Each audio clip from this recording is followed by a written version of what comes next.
Hi guys, welcome back to my channel. So this video is going to be for the ESFPs.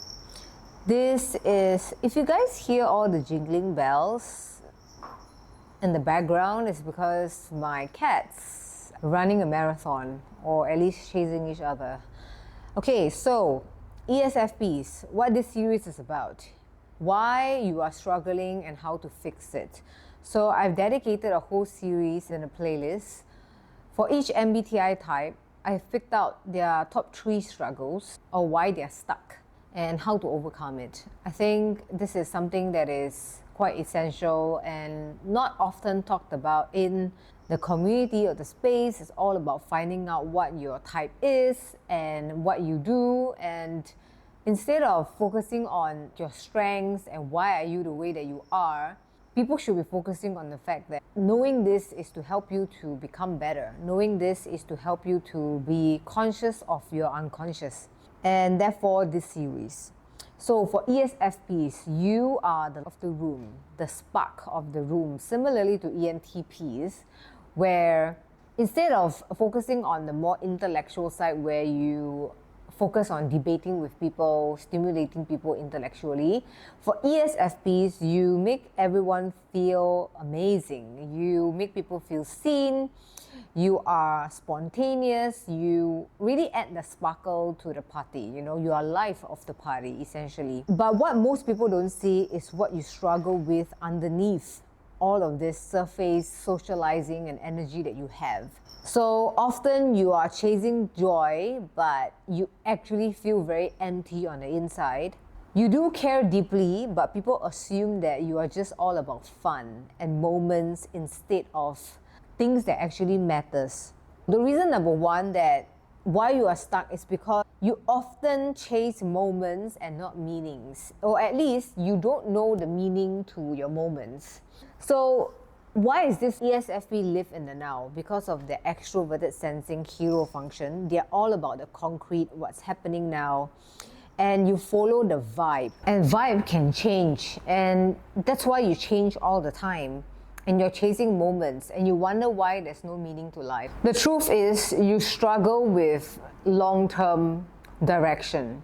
This is because you have introverted intuition as your inferior function. You are not very sure of what you want, or at least you try to be blinded by it. You don't want to think about what you want and you don't want to commit to it. Therefore, because by committing to it, you are kind of like boxed in. You don't want your days to feel good, and that's why by chasing all these moments that gives you joy, you kind of lack the meaning of everything. So you are more focused on the what and the how, but you don't really ask yourself about the why. So a lot of things that you do without a sense of purpose or mission becomes just meaningless, and you just seem to be doing it and there isn't really a direction. So you end up just chasing dopamine, which is what makes you feel good most of the time. So remember that extroverted sensing should be your hero and not the enemy, where it causes you to become paralyzed with the moments that you're going through, and especially when it's in the loop with your introverted feeling. FISE, this kind of puts you in a situation where you are going for that vibe, and then when it changes, you also change as well. So what are some signs that you're going through these ESFPs? You start new things constantly and you do not build long-term progress. You don't try to see it through, you don't try to stick through it, you don't try to measure how it's going to be like in the long run. So you just go with what feels good in that moment and then drop it like it's hot when the moment it doesn't feel good. So there's no progress. You keep yourself so busy that sometimes you just feel like you're floating here and there and you're bouncing off wherever the moment is or the vibe is. You worry that you are falling behind, but instead of doing something about it, you actually distract yourself with more pleasurable things. So how do you fix it? It's to create a future anchor, something that really sets you up like a long-term goal, a big goal that is going to keep you grounded. Of course, don't make the mistakes of setting such an ambitious goal that you don't have micro goals or steps towards it. I think for ESFPs, ENTPs, ENFP, those with like their inferior is sticking through things that are long-term, they cannot really set such big goals without the mini goals that that helps them to see the big picture, because without the progression, without celebrating the small wins, they kind of see it as, oh, this is intimidating, I don't feel it right now, and then they just drop it as a whole.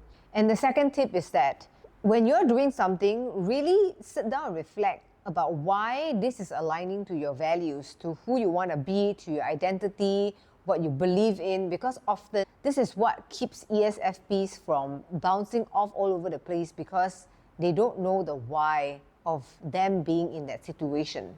So finding passion to your direction is very key, and having a direction to maintain your passion is also very key. And so if you don't know Simon Sinek, I highly suggest that you check it out, especially when you are unaware of your purpose, of why you are doing the things that you do, or what actually makes you valuable to society, is to do this very simple exercise by Simon Sinek, where obviously his golden circle is really quite impactful, but there is an exercise that he advised people to ask their friends, people who are close to them, who is not afraid of telling them the truth, but don't ask your family members because they could be a bit skewed.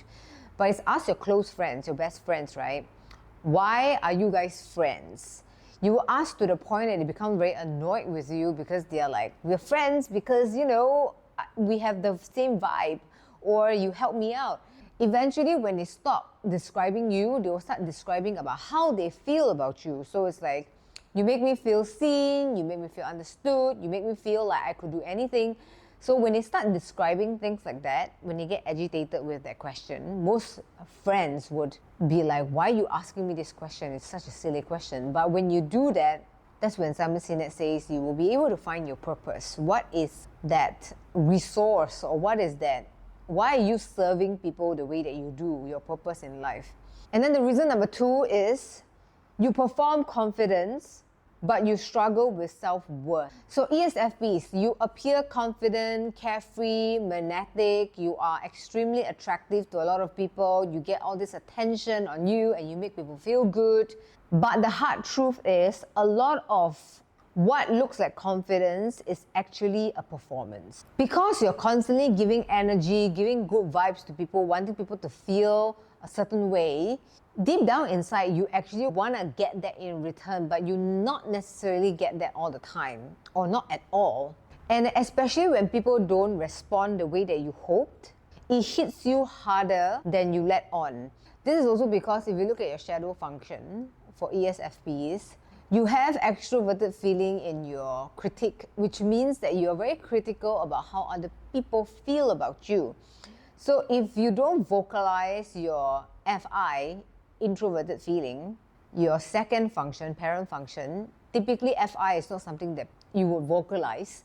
And you have this kind of expectations of people, how they feel about you. It's not always 1 + 1 = 2 in this kind of situations, right? And therefore, you kind of have certain expectation and then you get disappointed. So as much as you have this extroverted sensing plus introverted feeling, you always put on a mask, and that mask is your confidence. But that's not the real you, because eventually the mask will crack. You take things personally, but you laugh it off just to not make people uncomfortable. You're scared of being too boring or too much. You constantly seek reassurance. Even though you know you are good at something and the person likes you, you just need to have the likes, the compliments, and some approval. So how to fix this, how to drop the performance and start showing off for real, is really do inner work, do self-reflection. Building confidence really starts from the inside out. Finding your worth on the inside is going to be more important, because remember, if your cup is empty, how you're going to continue to make other people's cup full if you don't fill yours first?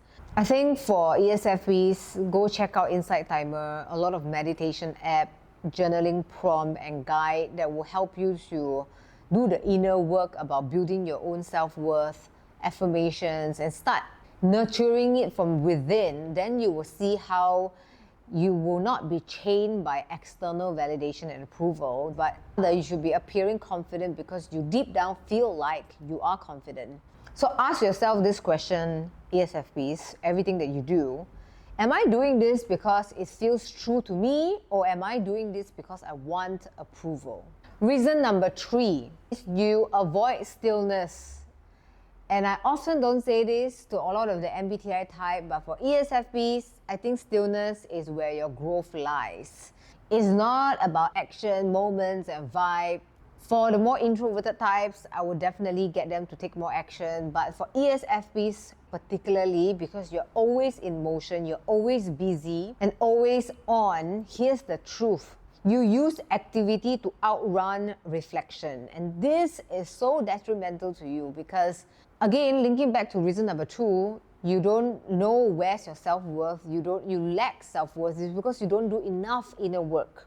I know stillness feels boring. A lot of things are awkward and it's just, who wants to be alone? For ESFPs, that's like the death to them. But it is through stillness, that's where you have clarity, that's where you heal, that's where you reflect on yourself and make your cup feel full. You cannot do this while having other people around you. And also it's through stillness where your deeper purpose emerge. You know, Jordan Peterson once advised saying that if you really want your life to be fixed, is to sit down in your room by yourself on your own and really think about what is that one thing that you should do that you are running away from, and that's what it is. And often it's through silence moments where we feel the most uncomfortable is where we need to learn the most from. Therefore, seeing things through, being very anchored to what you want for your future, it's not something you're very familiar with, but it doesn't mean that you're not capable. It is your inferior function after all for you to develop. So how are this showing up for you? Some signs is that you fill your calendar up to the point that you have no time for yourself. You avoid hard questions, especially about your identity, your purpose, and even your pain. When you feel something is off, instead of slowing down and to reflect, you kind of distract yourself with other activities. So how to fix it?